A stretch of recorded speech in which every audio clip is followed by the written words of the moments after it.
The hardest part of leadership insight is not seeing the pattern. It's changing what happens when pressure returns. A leadership team may name what is happening.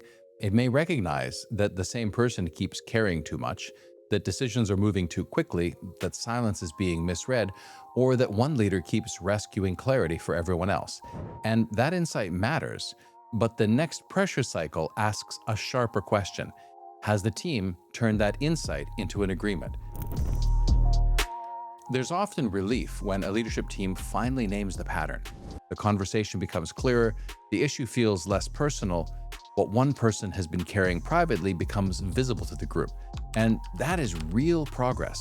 But progress is not completion. Pressure has a way of making familiar behavior feel sensible again. A principal steps in because clarity is needed. A deputy absorbs emotional load because the team needs to keep functioning. Another softens tension because staff are already stretched. A driven leader pushes the decision forward because momentum feels essential. Much of that may be generous, responsible, and even necessary in the moment.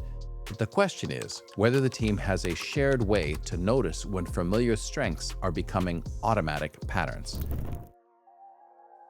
This is why awareness needs to become agreement. A team needs more than a clearer description of the pattern. It needs a shared way to respond when the pattern begins to return. That agreement does not need to be complicated. It may be one pressure signal the team agrees to notice earlier, one pattern it agrees to interrupt, one behavior it agrees to protect, or one repair move it authorizes before the moment requires it. That's what I mean by a protocol, a simple agreement the team can actually use when pressure rises.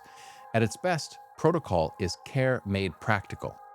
It's the team saying, when pressure rises, this is how we will protect the quality of our conversation. When one person starts caring too much, this is how we will make that visible without blame.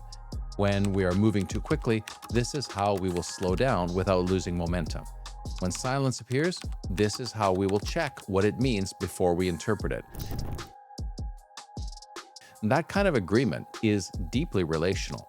It says the team matters enough to protect. The work matters enough to approach with discipline. The people in the room matter enough that difficult moments should not depend entirely on whoever has the courage or authority to interrupt them. This is why psychological safety matters so much in leadership teams. Amy Edmondson's work helps us understand that teams learn better when people can speak honestly, question assumptions, and name risk without paying an unreasonable interpersonal price. But that kind of safety is created through repeated behavior, through agreements, through the way a team responds when someone slows a decision, names that emotional load is collecting unfairly, or notices the old pattern is returning. Without agreement, speaking up depends heavily on personal courage. But with agreement, speaking up becomes part of the team's design. The practical move is simple. Begin with one pressure agreement, one signal to notice, one pattern to interrupt, one behavior to protect, one repair move to authorize, one review question after pressure passes. That may sound small, but small agreements can carry significant weight. They create a bridge between what the team understands and how the team behaves. And that bridge matters because leadership behavior travels. The way a leadership team handles urgency travels. The way it carries tension travels. The way it communicates travels. And the way it repairs trust travels. Staff may never see every executive conversation, but they will feel the effects of those conversations. They feel whether decisions are clear. They feel whether urgency is held with steadiness or passed down as pressure. They feel whether the leadership team is coordinated enough to carry complexity without scattering it through the organization.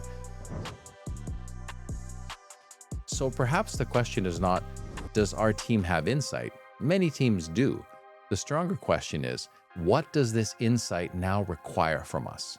Where have we named a pattern but not yet created an agreement? Where do we understand what happens under pressure but still rely on the same people to interrupt it? Where do we value candor but have not protected the conditions for candor? Where do we value shared ownership but still allow invisible overcarrying? That may be where the next piece of leadership work begins. Insight gives the team language. Agreement gives the team a way to return to what matters when pressure rises again.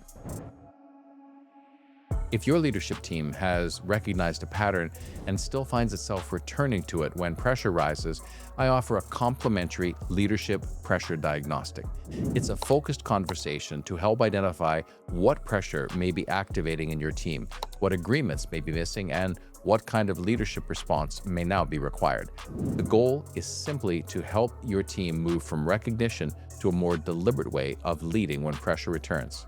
If this helped clarify something your team is experiencing, like, subscribe, or share it with a colleague who would value the conversation.